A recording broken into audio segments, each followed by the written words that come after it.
જય શ્રી કૃષ્ણ, જય માતાજી, હર હર મહાદેવ, જય પરશુરામ દાદા કી જય। આજે અખાત્રીજ હોવાથી અખાત્રીજનો પાવન પર્વ નિમિત્તે તમામ મિત્રોને હાર્દિક શુભકામનાઓ। નવા વર્ષનો પ્રારંભ થાય એટલે ખેડૂતો માટે આ દિવસથી ખેતીના નવા વર્ષની શરૂઆત થાય છે। હર પૂજન, આ દિવસે ખેડૂતો પોતાના હર અને બળદનું પૂજન કરે છે અને ખેતરમાં સુકનવંતી ખેર કરે છે।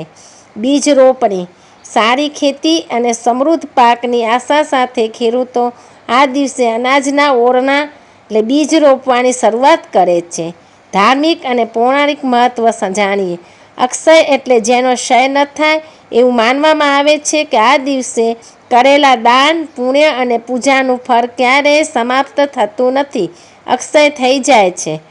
ભગવાન પરશુરામજીનો જન્મ, આ પવિત્ર દિવસે ભગવાન વિષ્ણુના છઠ્ઠા અવતાર તરીકે ભગવાન પરશુરામજીનો જન્મ થયો હતો। ગંગા અવતરણ દિવસ, પૌરાણિક કથા મુજબ આ દિવસે માં ગંગા સ્વર્ગમાંથી પૃથ્વી પર અવતર્યા હતા। સુદામા અને કૃષ્ણ, આ દિવસે જ સુદામા અને ભગવાન શ્રી કૃષ્ણ મરવા ગયા હતા અને તેમની દરિદ્રતા દૂર થઈ હતી। તો આ છે અક્ષય તૃતીયા વ્રત। જય શ્રી કૃષ્ણ, જય માતાજી, હર હર મહાદેવ।